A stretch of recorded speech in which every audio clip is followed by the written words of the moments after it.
Hey guys, and welcome back to another episode of Federico Talks Watches. Today, I want to talk a little bit about Baselworld. Everybody knows we had a pretty disappointing Baselworld showing this year. A lot of brands pulled out before the show. All of Swatch Group didn't attend. It was the smallest Baselworld in terms of attendance, both by people and brands, and overall the showings were not that great. The new products weren't that great. I don't know if those are both correlated, the attendance and the lack of groundbreaking product, but I wanted to talk about the decline of Baselworld and the future and why that is. And of course, before we get started, customary wristwatch check. I'm wearing the Seiko SKX, a trusty watch in my collection, and I wear this whenever I gotta beat around the office, a lot of packages to ship, lots of running around. Just a great watch to put on and forget, and I love it as well. And of course, go check out delraywatch.com. Got a bunch of new watches in stock today. We have a green ceramic Bell & Ross BR02. We just got in an Omega DeVille coaxial chronometer, and we're getting in another Polar Explorer 2. All that and more at delraywatch.com. Don't forget to check it out. Link in the description below. So what is Baselworld? Baselworld is the world's largest horology fair that takes place once a year in Basel, where a lot of the world's brands kind of showcase their new collections, announce their new watches, the public can attend, but that is actually not the main reason for it. The other big watch fair is SIHH, and that one is actually closed to the public. Only a few VIP clients can go, and retailers can go. And a lot of people may have noticed the decline of Baselworld this year. A lot of brands not attending, attendance being down overall. And it's because a lot of people, I don't think, understand the concept of Baselworld. And this may sound harsh, so I apologize beforehand, but it's the truth. And that is, the watch brands care very little about you, the end consumer.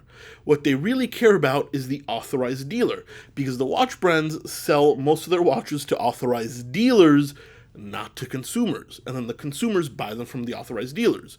So a show like Baselworld is actually more designed for all the authorized dealers go to the show, they meet with the brands, and they place their yearly orders. That is why, for example, SIHH, the other watch fair, is entirely closed to the public because the public has no place being there. The brands are showing off the product to jewelers like Tourneau, Bucherer, and they send their buyers to check out the new collections and they place orders for their stores. Now, Baselworld is open to the public, which can be really nice, a great experience.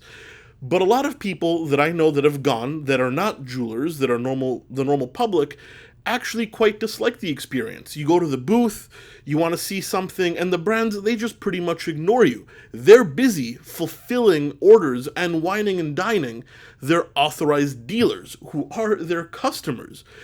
So while you're in this big, massive hall full of these impressive booths, no one's giving you any attention, because the unfortunate truth, not to repeat myself again, is you don't matter. They sold you a ticket and you're expecting this great experience. All of a sudden, all Breitling or Omega or Rolex can think about is selling Tourneau watches. They don't give a crap about you or what you want to see in the display window.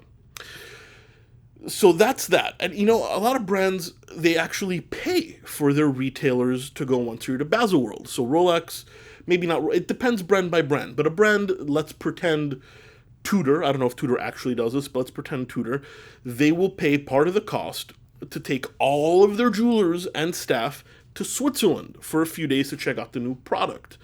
They also pay for VIP clients to go there. They also pay millions of dollars to set up their booth, both to build it and to rent the space from the convention center every year. And this is very expensive. I mean, brands spend millions upon millions of dollars setting up Baselworld. And they noticed with the age of the internet, email, catalogs, that it's really an inefficient way to sell to their retailers. Why can't they just announce their their new products via email to their retailers. Hey guys, this is what's coming out in 2019. Or what a lot of other brands do, especially in the US market, they have their own show in Vegas, where a lot of brands go. They invite their retailers, and flying someone to Vegas rather than Switzerland in business class generally, and in a hotel is not only much less time consuming, but also much less expensive. They can meet in a more regional capacity than going all the way to Switzerland, or they can not meet at all by doing it electronically.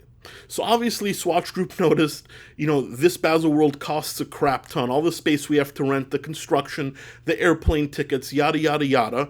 So they were just not going to attend. And then the jewelers, they also don't love it.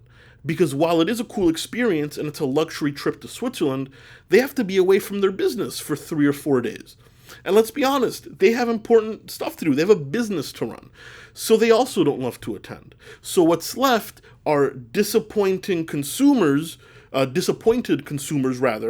the watch collector, that are going to this fair trying to get this great experience, and then noticing that they really don't matter because you can't buy anything at Baselworld. It's there just for the retailers, and it's just a very inefficient thing. So all the brands have realized there are better ways to sell watches to their retailers, more cost-effective ways to sell watches to the retailers.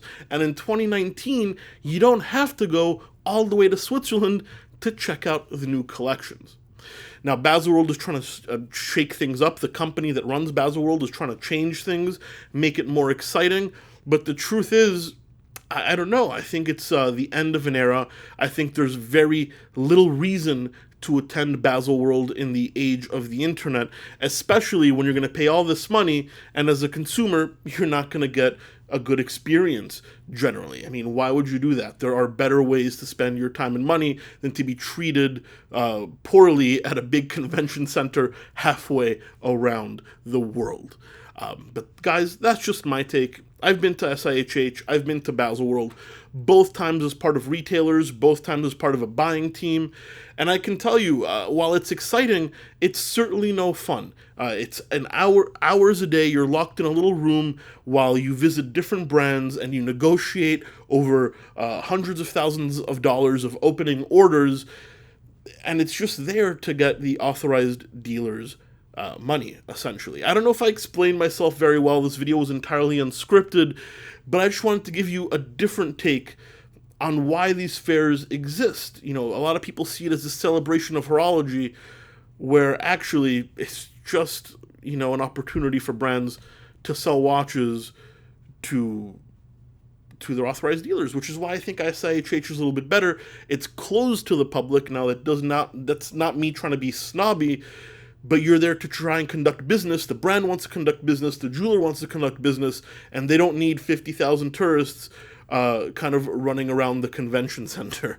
So that's another reason. But guys, that's what I think. I think it's the end of Baselworld. Obviously, it's going to go on for a couple more years, I think, a few more years maybe, but it's certainly not what it used to be. Let me know what you think in the comment section below, and please don't forget to give this video a thumbs up if you enjoyed it. It really does help. Guys, thank you so much, and I'll catch you in the next one. Take care.